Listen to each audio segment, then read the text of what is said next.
अमरीकी सदर Donald Trump ने कहा है कि ईरान के साथ डील जल्द हो जाएगी, मगर जल्दबाजी में कोई बुरी डील नहीं करेंगे। मीडिया में आने वाली खबरें गलत हैं कि वो डील करने के लिए किसी दबाव में हैं। जेडी वेंस, स्टीव विटकॉफ और जेरेड कुशनर इस्लामाबाद जा रहे हैं। डील होने तक ईरान की बहरी नाकाबंदी बरकरार रहेगी। ईरान के पास जौहरी हथियार नहीं हो सकते। ईरान से जो मुआहदा करने जा रहे हैं वो ओबामा के जौहरी मुआहदे से बेहतर होगा। दुनिया फख्र करेगी। ये भी कहा कि ईरान के साथ सीज फायर बुध की शाम खत्म हो जाएगा। डील ना हुई तो सीज फायर में मजीद तोसी के इम्कानात ना होने के बराबर हैं। डील ना होने की सूरत में जंग यकीनी है। ट्रंप ने डेमोक्रेट्स को कमजोर और गद्दार करार दे दिया। कहा कि डेमोक्रेट्स अमरीकी फौज और ट्रंप इंतजामिया की कामयाबियों को कम जाहिर कर रहे हैं। वो जंग बहुत बड़े पैमाने पर जीत रहे हैं। फेक न्यूज़ मीडिया ईरान की जीत की दुआएं कर रहा है, लेकिन ऐसा नहीं होगा। ईरानी क़यादत ने सैकड़ों जहाज़ों को अमरीका भेजने पर मजबूर किया।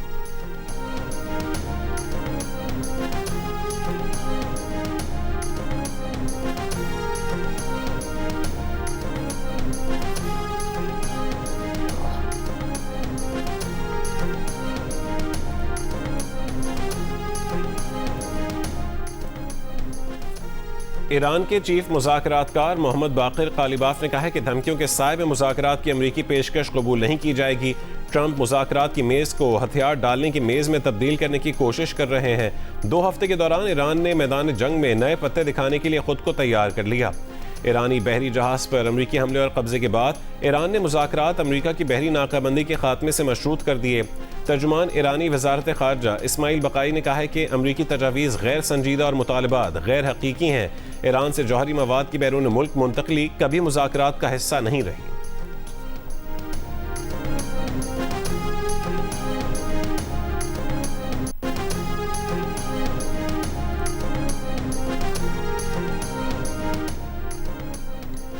ईरानी सदर मसूद पेज़ेश्कियान ने कहा है कि अमरीकी हुक्काम की जानिब से गैर तामीरी और मुतज़ाद इशारे तल्ख पैगाम देते हैं। बामानी मुज़ाकरात की बुनियाद मुआहदे पूरे करने पर होती है। ईरान के अमरीका पर एतमाद न होने की वजूहात तारीखी बदएतमादी है। अमरीका ईरान से सरेंडर चाहता है, जबकि ईरानी कौम ताकत के आगे सर नहीं झुकाती।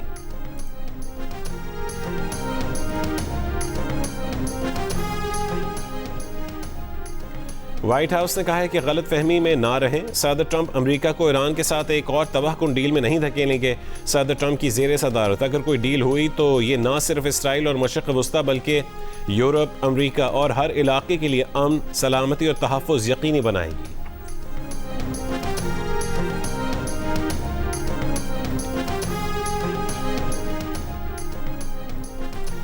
अमरीकी अखबार का दावा है कि ईरानी वफ्द आज इस्लामाबाद आने के लिए मनसूबाबंदी कर रहा है। अमरीकी नायब सदर जेडी वेंस की शिरकत की सूरत में ईरानी स्पीकर भी शरीक होंगे।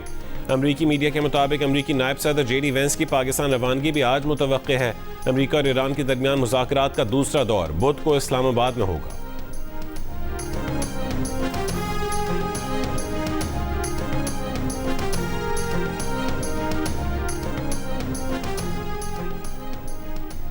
नायब वज़ीर आज़म इसहाक डार और ईरानी वज़ीर ख़ारजा अब्बास अराक़ची के दरमियान टेलीफोनिक राबता।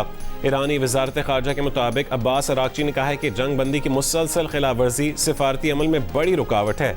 अराक़ची ने बताया कि तमाम पहलुओं को मद्देनज़र रखकर फैसला करेंगे कि आगे कैसे बढ़ा जाए। ईरानी वज़ीर ख़ारजा ने रूसी हम मनसब से गुफ्तगू में कहा है कि अमरीका का गैर कानूनी रवैया और तज़ाद से भरपूर मौक़िफ़ सिफारतकारी के साथ मुताबिकत नहीं रखता। ईरान अमरीकी रवैये का जायजा लेगा और अपने मफादात के तहफ़्फ़ुज़ के लिए मुनासिब फैसला करेगा।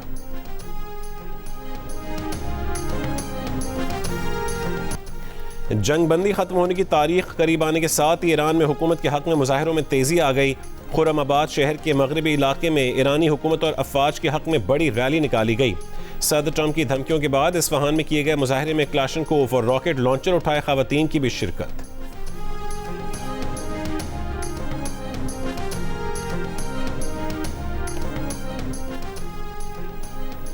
इस्लामाबाद और रावलपिंडी में सिक्योरिटी हाई अलर्ट। पाक फौज, रेंजर्स, इस्लामाबाद और पंजाब पुलिस तैनात। इस्लामाबाद में रेड जोन हर किस्म की ट्रैफिक के लिए मुकम्मल तौर पर बंद। शहरियों को मुतबादिल ट्रैफिक प्लान पर अमल दरामद करने की हिदायत। दारुल हुकूमत में हैवी ट्रैफिक का दाखिला भी बंद। रावलपिंडी में इस्लामाबाद में मेट्रो बस सर्विस मुकम्मल तौर पर बंद। रावलपिंडी में फैजाबाद, पीर भदाई और 26 नंबर चुंगी भी बंद। इस्लामाबाद के सरकारी दफातर के मुलाजमीन का आज वर्क फ्राम होम। सरकारी और निजी यूनिवर्सिटीज़ में क्लासेस ऑनलाइन कर दी गई। रेड जोन में वाक़ई तमाम वजारतें, डिवीजन और वफाकी इदारे आज वर्क फ्राम होम करेंगे। वफाकी आईनी अदालत में आज अदालती काम मुअत्तल। वफाकी आईनी अदालत की 21 अप्रैल की कॉज लिस्ट मनसूख कर दी गई। इस्लामाबाद हाई कोर्ट भी आज बंद रखने का फैसला।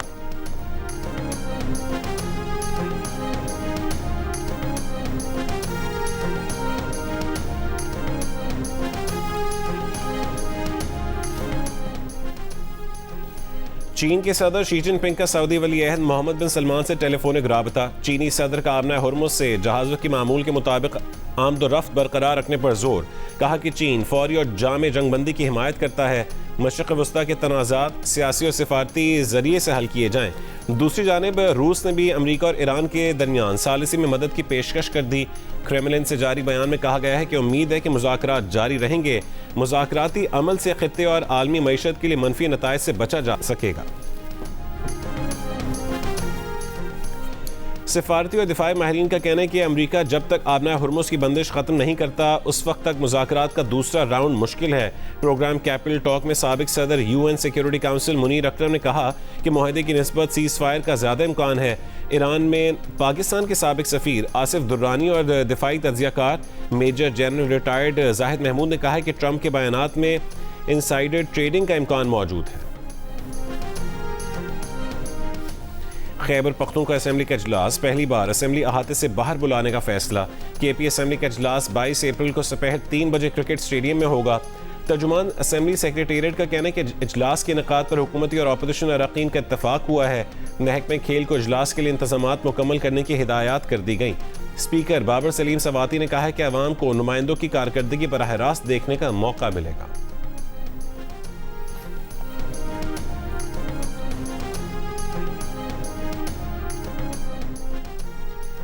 इलेक्शन कमीशन ने पाक सरजमीन पार्टी डीलिस्ट कर दी। नोटिफिकेशन जारी। इलेक्शन कमीशन ने मुस्तफ़ा कमाल की जमात की रजिस्ट्रेशन खत्म कर दी।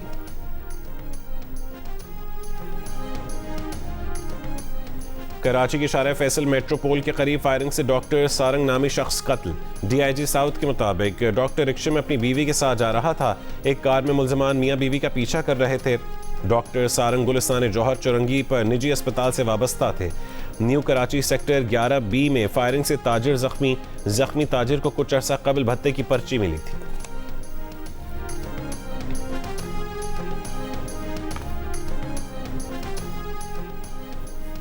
कराची से लाहौर जाने वाली मुसाफिर कोच पर कंडियारों के करीब नामालूम अफराद का पथराव। खवातीन और बच्चों समेत 10 मुसाफिर जख्मी, मुलजमान फरार। पुलिस के मुताबिक बस ड्राइवर और मोटरसाइकिल सवारों में तकरार हुई थी, जिसके बाद मकामी अफराद ने कोच पर हमला किया और फरार हो गए। मुलजमान के खिलाफ मुकदमा दर्ज किया जाएगा।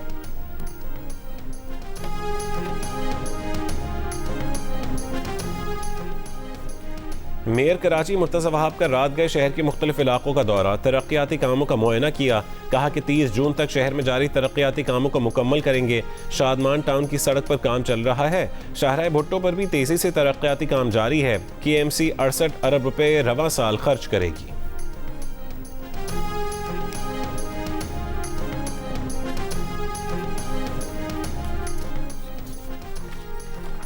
इसराइल ने लेबनानी शहरियों की जनूबी इलाके में वापसी रोक दी। रूसी मीडिया के मुताबिक इसराइली फौज जनूबी लेबनान में पेशकदमी कर रही है और हर तरफ तबाही के मनाजिर हैं। इसराइली वज़ीर दिफा का कहना है कि फ़ौज लेबनान के इलाके में 12 किलोमीटर अंदर दाखिल हो चुकी है। फ़ौज कब्जा किए गए तमाम इलाकों में अपनी पोजीशन को बरकरार रखेगी। गजा की तरह लेबनान में भी येलो लाइन बनाई जा रही है। हिज़्बुल्लाह का इसराइल के 4 टैंक तबाह करने का दावा। 2 मार्च से अब तक इसराइली फ़ौज लेबनान में 2294 शहरियों को शहीद कर चुका। 7,500 अफराद जख्मी हैं। अमरीकी हाउस और साइट चेयरमैन जेम्स कोमर ने कहा है कि 11 हलाक या लापता अमरीकी साइंसदानों के केसेस की तहकीकात शुरू की जाएंगी। इस मामले को कौमी सलामती के लिए खतरा समझते हैं। कांग्रेस इस बारे में बहुत फिक्रमंद है। हमारी कमेटी इस मामले को तरजीह बना रही है।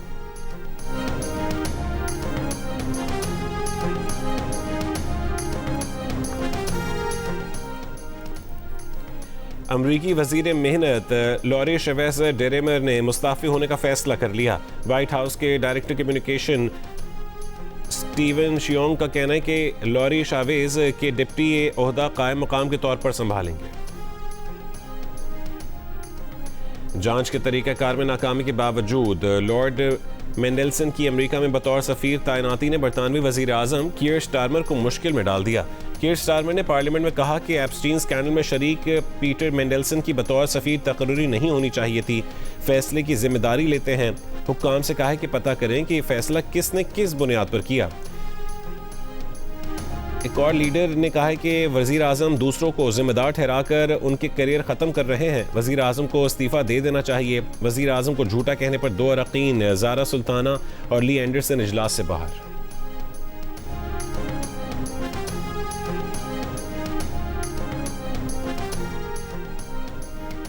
अगर नेतन्याहू हंगरी के दौरे पर आए तो क्या उन्हें गिरफ्तार किया जाएगा? सवाल के जवाब में हंगरी के नौ मुंतखब वज़ीर आज़म पीटर मेजियार ने कहा है कि उनकी हुकूमत किसी भी ऐसे आलमी रहनुमा को गिरफ्तार करेगी जिसके वारंट बैनुल-अक़वामी फ़ौजदारी अदालत से जारी हुए हों।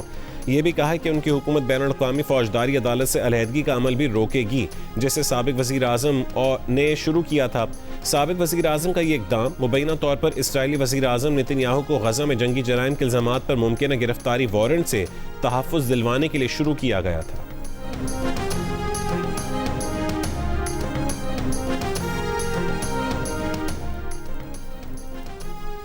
एमनेस्टी इंटरनेशनल ने कहा है कि इसराइल, रूस और अमेरिका आलमी इंसानी हुकूक की तबाही में पेश हैं। दुनिया में इंसानी हुकूक पर जारी सालाना रिपोर्ट में नेतन्याहू, ट्रंप और पुतिन को शिकारी करार देते हुए कहा है कि तीनों रहनुमा मुआशी और सियासी गलबा हासिल करने के दर पे हैं।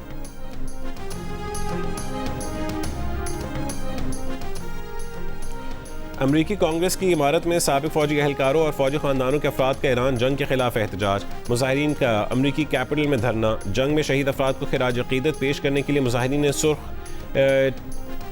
ट्यूलिप्स थाम रखे थे। हथकड़ियाँ लगाकर हिरासत में ले लिया गया।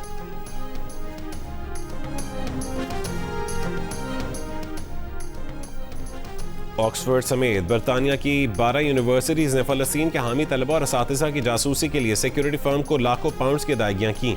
अरब मीडिया के मुताबिक इस बात के सबूत मौजूद हैं कि यूनिवर्सिटीज़ ने फ़लस्तीन के हामी तलबा और माहिरीन तालीम की खुफिया निगरानी के लिए 2022 से कम 4,40,000 पाउंड इंटेलिजेंस फर्म को अदा किए ताकि कैंपस में एहतजाजी सरगर्मियों की निगरानी की जा सके। दस्तावेज़ात के मुताबिक जिन अफराद की निगरानी की गई उनमें एक फ़लस्तीनी माहिर तालीम भी शामिल थे, जिन्हें मैनचेस्टर मेट्रोपॉलिटन यूनिवर्सिटी में लेक्चर देने के लिए मदऊ किया गया था।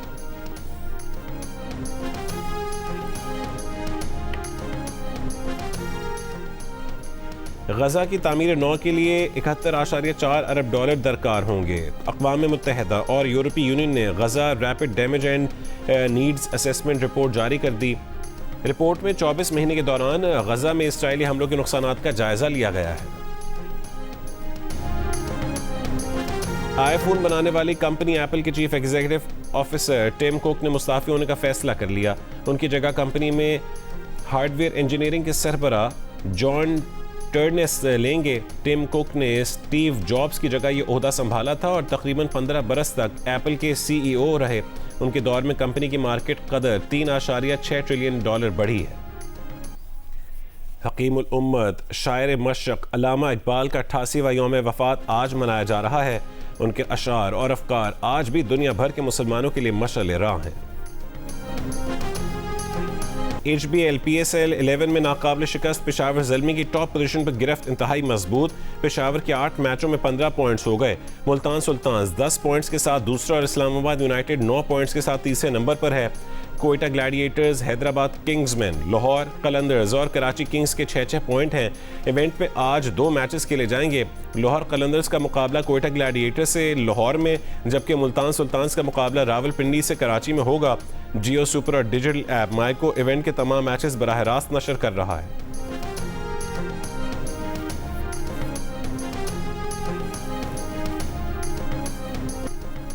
बॉस्टन मैराथन में पाकिस्तानी रनर्स ने नुमाया कारकर्दगी दिखाई। कराची के मोहम्मद अमजद अली बॉस्टन मैराथन में तेज तरीन पाकिस्तानी रनर रहे।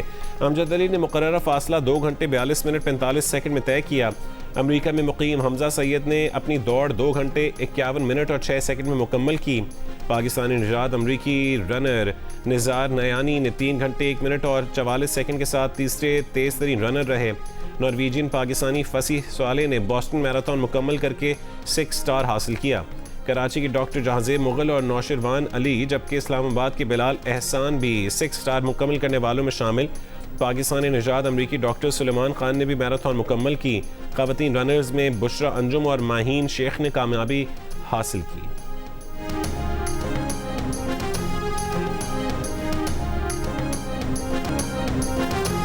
और मलका गज़ल इकबाल बानो की 70वीं बरसी। सुरीली आवाज़ से दिल के तारों को छू लेने वाली गुलकारा इकबाल बानो ने इकबाल, फैज़ और मिर्ज़ा गालिब समेत मारूफ शोरा का कलाम गाकर आलमी शोहरत पाई।